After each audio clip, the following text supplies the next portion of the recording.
KTN News. Get the whole story.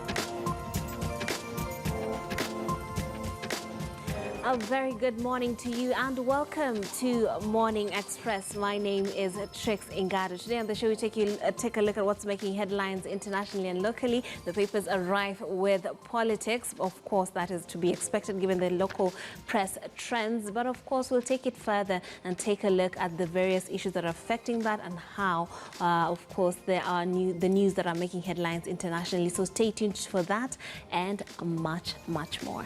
Well, once again, good morning. It's great to have you as we launch this new week. Perhaps my tie is synonymous with this week and what it holds in terms of it being the 14th falling on this particular week. But anyway, good morning.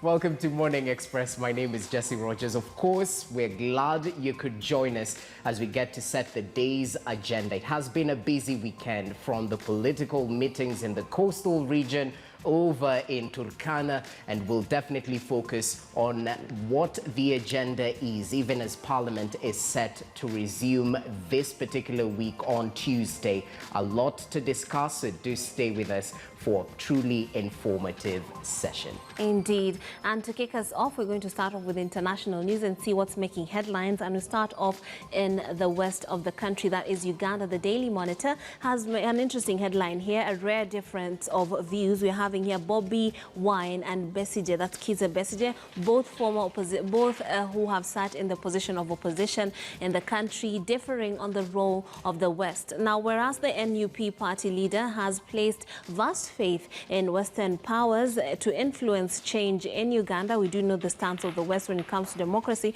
Dr. Besigye thinks that the foreigners are not doing much to this effect, perhaps hoping that more help would come to them because they do face some very heavy headwinds when it comes to the pursuit of political change in Uganda. Take a look at that and see what that means and for the current trends in the country. And then Owinyi Dolo to Museveni, we shall handle poll petition fairly. Take a look at that and see what the fallout is after that very hotly contested election in Uganda. And in neighboring Rwanda, the top headline from Rwanda Daily says South Sudan receives 14 million grant to boost agriculture. Very good story right there, telling us about the country's agricultural products struggling to find their way into international markets. We do know that Rwanda is a fairly small market, but of course a very green, a very fertile soils, and their potential is immense. And then we have AU chair admits to some failures in his first term, and right now he is dealing with the very Herculean task of ensuring that African countries are able to get the vaccine against COVID-19, even as speculation is rife that we might suffer given that priority has been focused on the much richer, more able countries. Take a look at that and see what Musa Faki Mahamat is dealing with right now as he looks back at his first term. Then Uganda's brutal Lord's Resistance Army, past and present. We take a look at how he became a part of those resistance groups and, of course, what that has meant for his future right now. He's pictured there, and we're also told about relief in Uganda as LRA commander is jailed. We had that making headlines across the world as the ICC came to a ruling. He was found guilty of 61 charges, including murder, rape, sexual enslavement, and many, many other more charges. Then Trump refuses to testify in his impeachment trial. Some international news making headlines on the front page of the Rwanda Today. Then we have the Al Jazeera website is next right there, telling us U.S. ending aid into Saudi-led forces in Yemen, but questions persist. Then they're telling us more about many missing in that tragedy when there was a Himalayan glacier that bus and, of course, had people on the receiving end of that tragedy. Take a look at that. And we also told about Joe Biden, current president of the United States, announcing a pivot. Announcement is a pivot in U.S. foreign policy, but experts say what exact support will be unclear. Let's move on to the CNN right there, see what they're leading with. China's biggest holiday on hold, that is, of course, the New Year, the Chinese New Year.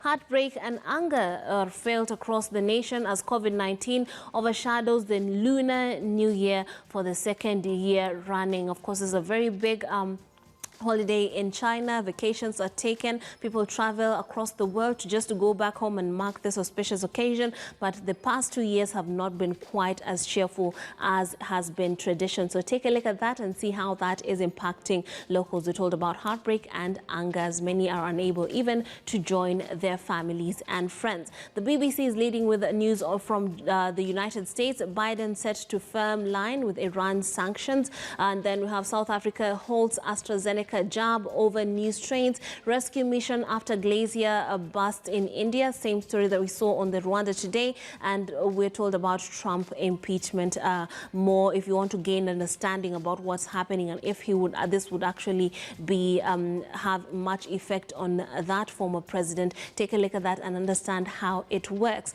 Then last but not least, we have the China Daily telling us about China and South Korea seen as ideal recovery partners, of course, as the Asian nations look towards an end and, of course, reviving themselves after COVID-19. They managed to survive wars, but virus so much to bear for colleagues. Take a look at that. Some personal experiences. They have a very good pictures there telling us what's happening from Wuhan to other parts of the world, and China testing its missiles interception equipment. Doubt cast on benefits of UK to join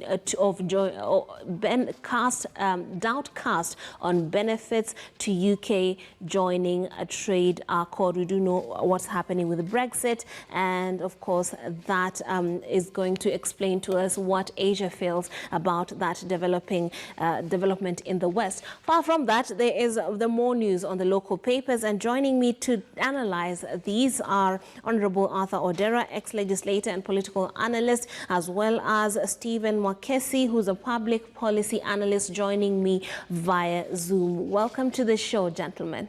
Thank you. All right, so let's take a look at what's making headlines. Is it time to end curfew? This is the question that's being asked on the front page of The Standard, while the front page of the Daily Nation reads, big fight over BBI question. That we're told yes or no are after choosing not to lead the campaign against the Building Bridges Initiative draft. Deputy President William Ruto's allies are demanding multiple question referendum, an option ODM leader Raila Odinga sees as a cowardly way out. And many experts have spoken about how complicated it would be to go this route. What do you make of this? I'll start with you, Honorable Odera. I think that, you know, the referendum discussion has evolved quite a bit. And what I think is happening now, given Turkana, Sagana 3, and so on, is that the promoters of BBI are finally coming out to say what needs to have been said much earlier, and what needs to be said in counter, especially to the arguments that have been presented by the Tanga group. And in the minds of many people, without them necessarily having stated so, the Tanga group are leading the no campaign in the minds of many people. And the truth behind that is that a lot of the messaging they are doing is against the BBI. Right. They are questioning the possibility of 35% being disbursed. They're talking about multiple questions. And I think what they're trying to do is really make it more difficult than it should be to pass the BBI. What do you make of this one as it unfolds? Because this is a question we've been asking for a long time, Mr. Mwakesi, the fact that they're still pushing for a multiple choice referendum. Good morning. Actually, in my view, I do see that indeed the Ruto camp has every reason to be asking for a multiple choice referendum as opposed to just a yes/no, because the argument on their part has always been that it's about getting the people to make a choice on what's good for them and what's not. Some people say that this is a form of opposition in a way that it's not direct, that they're pushing the no campaign. I do understand that there's nobody who would attempt to do a no campaign right ahead of the 2022 general elections, because it would be quite an expensive venture. But again, there is some plausible reason, because there are factors within BBI that some people find are acceptable to Kenyans, but the issues within BBI that would be subject to putting it a question directly to the Kenyans: will they accept certain provisions which are within BBI or not? Okay. So it's an argument that can be granted to the team that's trying to attempt to put across the multiple choice question. The AG has been really opposed to that position. Raila was quoted yesterday saying that it will confuse a majority of Kenyans who are regarded as being illiterate to have them look at 6 questions within the referendum. So it's out there. I mean, but again, it's granted to the deputy president and the team to actually put it out there as something that has to be considered ahead of this particular referendum. Absolutely. And there's another story on page 5. Honorable Dera, like your thoughts on this one. Raila to rally Nyanza turf behind the BBI. ODM leader will today rally his community behind that initiative and probably give his 2022 plans as the leaders' convention brings together at least 800 delegates. What do you make of this? What change do you expect? I mean, he does enjoy considerable support from that part of the country. So what new thing could come out of this push? Perhaps the newest and the most worrying would be the second bit of what you've just said, talking about his 22 plans, political plans. And of course, one of the biggest problems BBI has had is the linkage to Raila and the linkage to Uhuru. And most people, especially when it relates to Raila, most people think BBI is being crafted to help Raila with his 2022 bid. And therein lies the danger. I think that a wise move would be to completely delink BBI from Raila's 2022 ambitions. Okay. They shouldn't be linked, because to many people then it reinforces the perception that has been created that some of these things are being done to support certain people with their bid for the presidency or any other senior positions in the country. I think the wisest thing would be to delink completely. He will find another opportunity to talk about his 2022 plans and ambitions.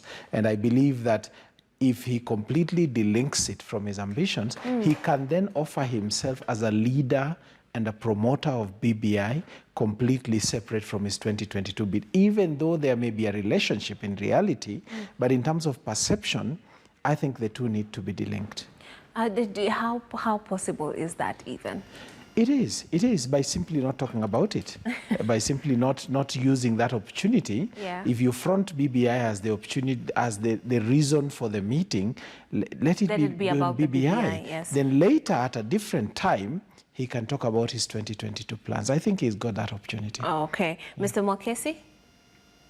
I think Raila, on this particular BBI issue, he has quite a job to do to try and delink his political ambitions in 2022 from what the BBI presents.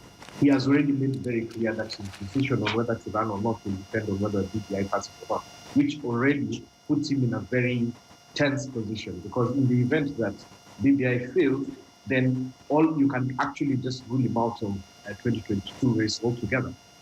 So I think he's being put in a very hard box. But again, the fact that he's going back to Nyanza to be able to push the BBI to the Nyanza region will also be a very good litmus test of his capacity to be able to rally people on any cause, let alone the presidency, going forward. And that's people have been saying that maybe it's time for him to retire. This could be a good test of whether he can still be able to marshal the support that he needs for any bid, regardless whether it's just BBI or anything that comes in the future. Okay, now let's shift gears to another issue. Education is making the front page of the Daily Nation, but the full story is at the back. 33,000 teachers shortlisted for promotion, vacancies. Good news, don't you agree, Honorable Dera? I think that, I don't know what the numbers have been in the past. This is something that happens regularly, but now finds its way to the news. If you take the overall number of teachers in Kenya who are in hundreds of thousands, 33,000 looks quite a bit. Maybe there's been a backlog, I don't know. But it's something that happens regularly, and it's something that I think the TSC needs to do, because you keep hearing about teachers who have been interviewed and passed, are due for promotion but have not been promoted. Some are due for upgrading but have not been upgraded. And maybe this is an attempt to make sure that they align what has been approved with what has been affected. And if that's the case, then we would be happy, because, there's been a lot of, from a trade union perspective, there's a lot of disruption in the teaching profession with strikes and threats of strikes every now and then. And the teachers are very good at having their strikes to have maximum effect, because usually they do it just before exams or just before a crucial period in the life of the students and pupils. So anything that goes towards creating industrial harmony in the teaching profession can only be a good thing. Okay, and the article further reveals that TSC will also announce that it will affirmatively confirm all acting heads of institutions and acting deputy heads of institutions in all counties under arid and semi-arid lands. 2 weeks ago, the Commission also invited diploma holders to apply for 1,000 promotion slots. I think this is pretty good. Mr. Mwakesi? Yeah, indeed. I think this is quite welcome, considering that we are coming from a post-COVID era, and the education sector has really been hit. And it's important right now to just have teachers feeling secure in the job stations that they are in right now. There are a lot of people who are still on an acting position, and giving them the opportunity to actually be substantively recruited into those positions would be something that's quite welcome. For me, I find that this is a well-calculated move at this particular time. It should have come earlier, but again, considering that now is when the education sector is getting really streamlined. For me, the only thing that I would also like to point out is that at this particular juncture, I think the ministry also needs to come forward and really tackle the remaining issues regarding infrastructure in the schools, because teachers is one thing, but we still have a lot of counties which have not yet received the desks which are necessary for students, as was promised before. So I think this move is welcome on one end, on the part of the labor relations that are existing between the teachers and the NAP and everyone else. But also, it's important that the ministry also follows through on the issue of making sure that we are now putting in the hardware to make sure that as the students get into the exam mode in March, that is also taken care of. Okay, let's take a look at health stories that are making headlines this morning. In the Standard, we're told we have them splashed across page 10 and 11. Now, I'll start off with page 10. We're told lifestyle diseases rise as public shuns native dishes. Forgotten foods are highly nutritious with antioxidants that would help fight non-communicable diseases. And there's more details here. Honorable Odera, is this a surprise? Because this has been a trend, especially with an expanding middle class, people doing fairly better. They seem to be rewarding themselves with a lot of junk food, and of course this translates to a lot of diseases that people weren't suffering from back in the day. Expanding middle class, urbanization, the thrust towards what you call hustling, people being rather too busy to mind the small things in life. And I think also the agriculture has shifted over time from mainly subsistence to a lot of cash cropping. And I think it puts a premium on one thing, that even as health is devolved and as counties grapple, I know that many counties are grappling with the health issue. It's a big one in the counties. The question is, how much really are we spending on preventative medicine or preventative health care to broaden the issue even further? Are we doing enough to train people and expand knowledge and make people understand that a lot of their health is in their own hands? Because you see, the thing about some of these lifestyle diseases, they creep on you over time. They could take years, they could take decades, but then the impact comes so many years late that some people don't even create the link between what they've been eating and what they've been doing with what happens to them later in life. Right. So I think there's a big role for preventive interventions to teach people and expand knowledge and make people aware that what they eat now can affect them later. That, to me, is the long-term solution to some of these problems. Okay, some of the indigenous foods that are being noted here, we have the mabuyus, cassavas, pumpkins, amaranth. I don't even know what amaranth is. Cowpeas, that's how badly we are doing. Well, it says nutritionists classify baobab as a superfood that is quite, you can find it at the coast. It's everywhere, basically. And some of these things are found from the earth. But we're being told even the people who are selling these foods are quite less than in yesteryears because market is dwindling. What do you make of this, Mr. Mwakesi? I think this, for me, is a good move, and we need to promote this. There are lots of indigenous farmers who are planting this indigenous food, like, the cassavas and mabuyus that you're talking about. And it will help us also to rebrand and create cottage industries within the counties that will enable more farmers to embrace what they've been naturally having for decades and for ages of time. If you look at the supermarket shelves of late, you find there are a lot of small companies which are coming up to package some of these indigenous foods into bottles that are being promoted. And it's better than having people going to do this meat in dawa kind of things that have been happening in yesteryears. So for me, I see this as an opportunity for local industries to be developed, people to be able to utilize what is already in their existing farms. And the more that we have stories and information like this being spread out to our people, I think it will create a new way of making money for our people. Like in my county, in Petsavetha, that babuyu and all manner of things that you've mentioned, cassavas and the amaranth and things like that. These are things that have already been grown and can actually be utilized to be able to find the new markets in urban centers like Nairobi and all that, so that we can have local farmers really benefit from the indigenous plants that they are there.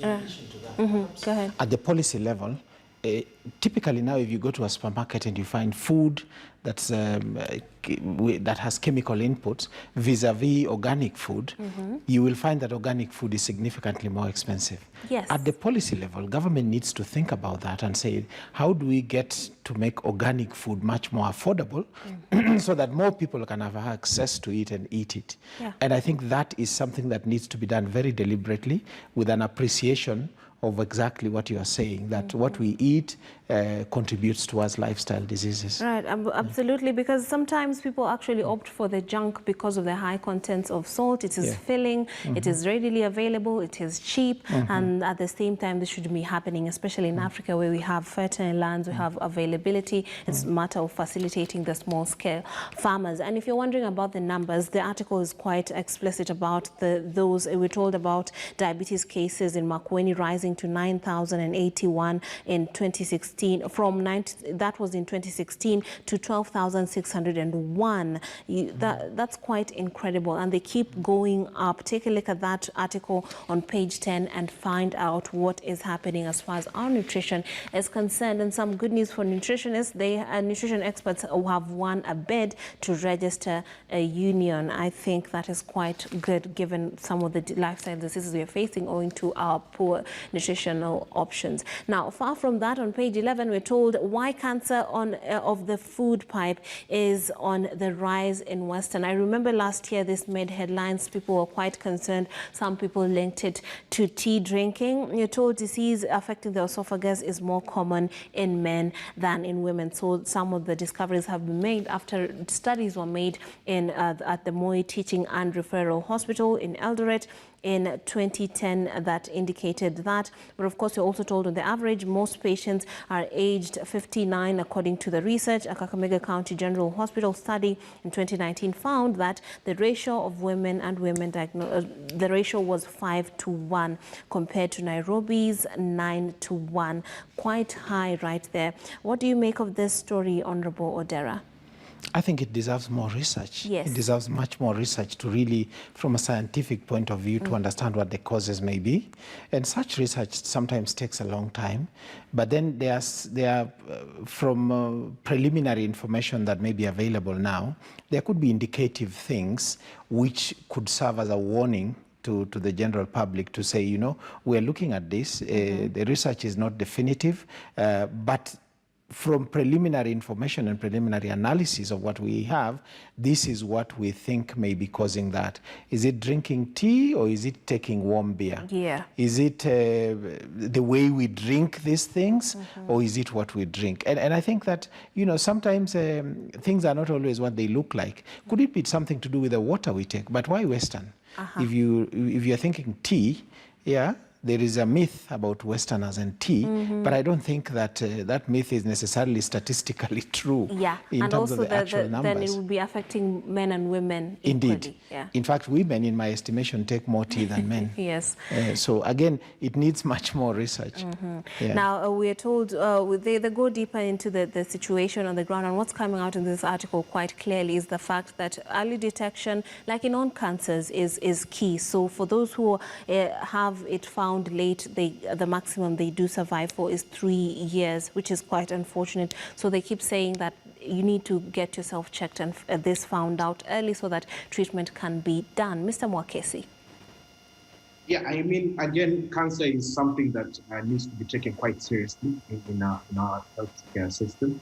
I still think we have not done enough as a country to be able to make sure that we have as much research and as much treatment facilities available to be able to take care of this scourge that's actually really rising in our country. On the issue of what we've just spoken about and whether the cancer of the esophagus and all this is caused by tea, again, like it was rightly said, we would need a lot more research. But again, also we need to really teach our people how to really manage their lifestyles going forward. I mean, there's a lot of things that are really causing these cancers that are appearing right now in our public. So it's something that needs quite a lot more thinking around.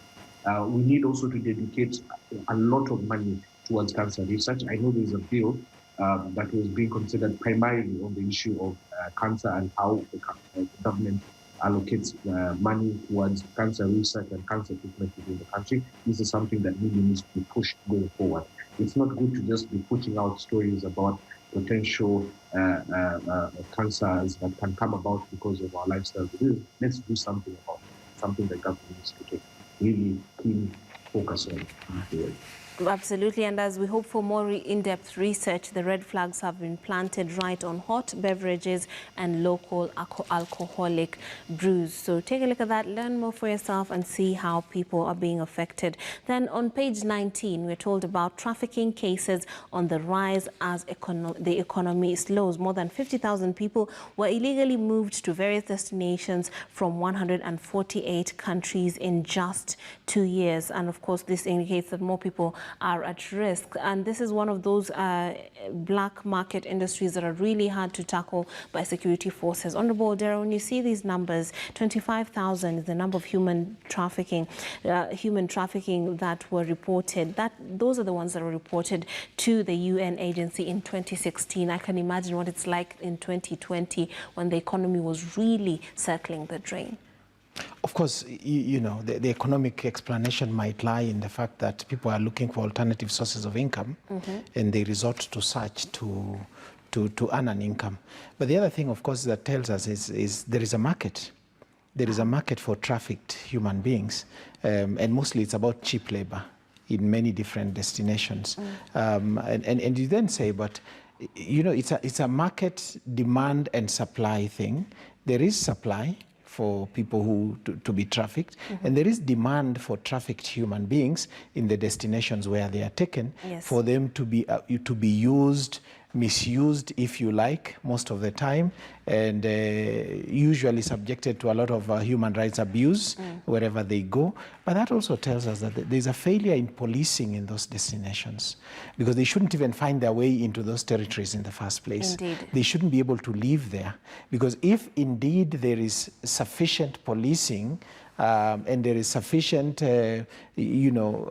index of the people who work in the different places and how much they are paid. Because I know that in the industrialized countries, there are minimum wages that are in law, and there are all manner of rules that govern how employees should be treated. Yes. But now, if you get the trafficked human beings, they are below the radar. Their labor is not subject to the minimum wage. It's not subject to the basic human rights that everybody should be given in their place of work.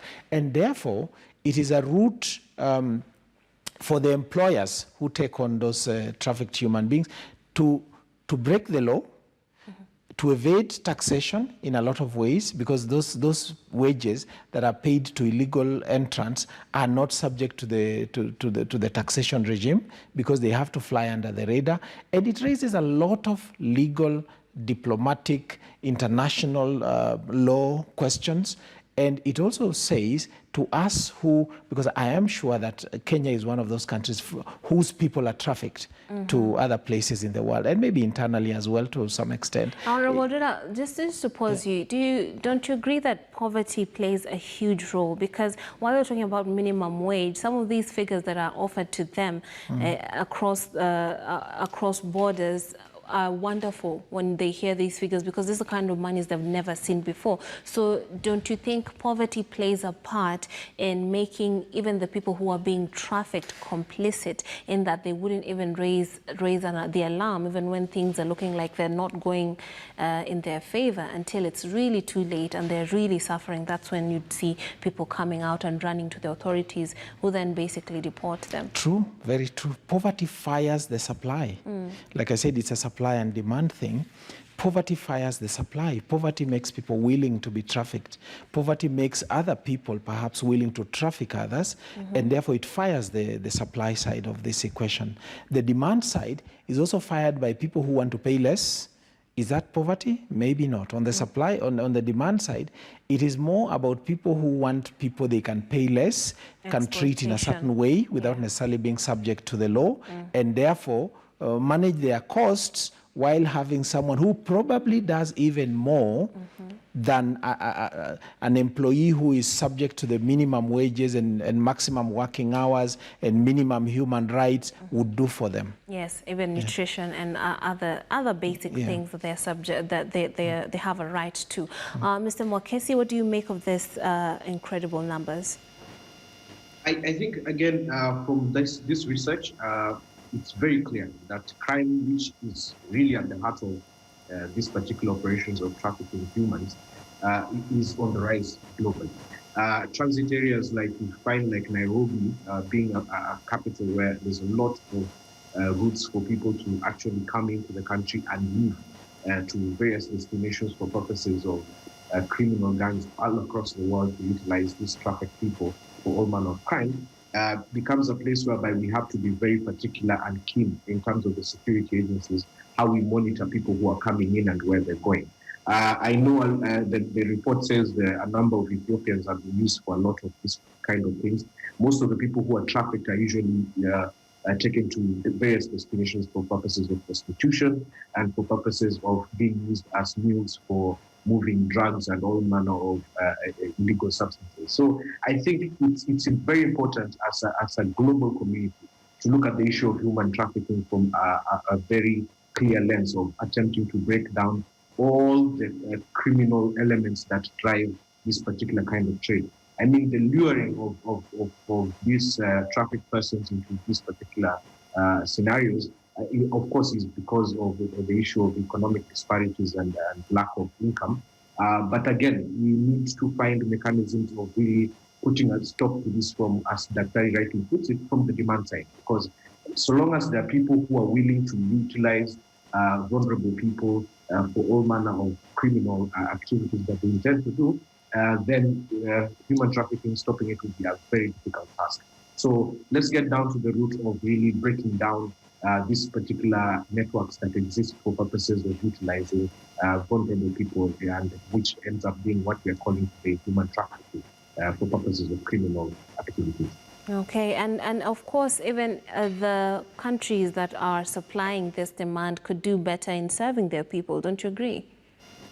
Yes, indeed. I mean, these countries where we know much of this human trafficking is becoming the destinations of, they should be able to really come up with stronger mechanisms of stopping these particular activities going on. Again, the issue also from this demand side has always been they'll get cheaper labor. They'll have people, as Daktari puts it, who can be able to be utilized without necessarily being above the radar in terms of either taxation or all manner of things that might be required of them.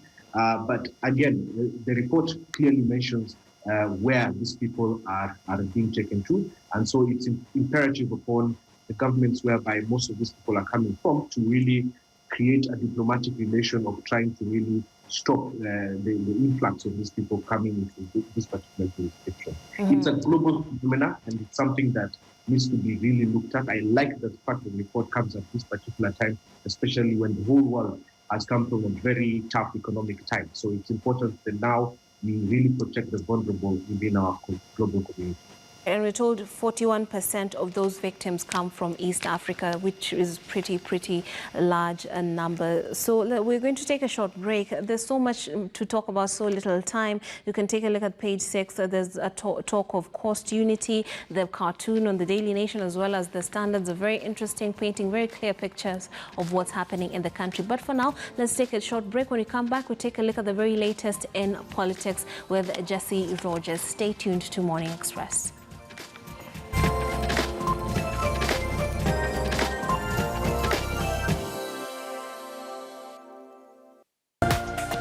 This is KTN News.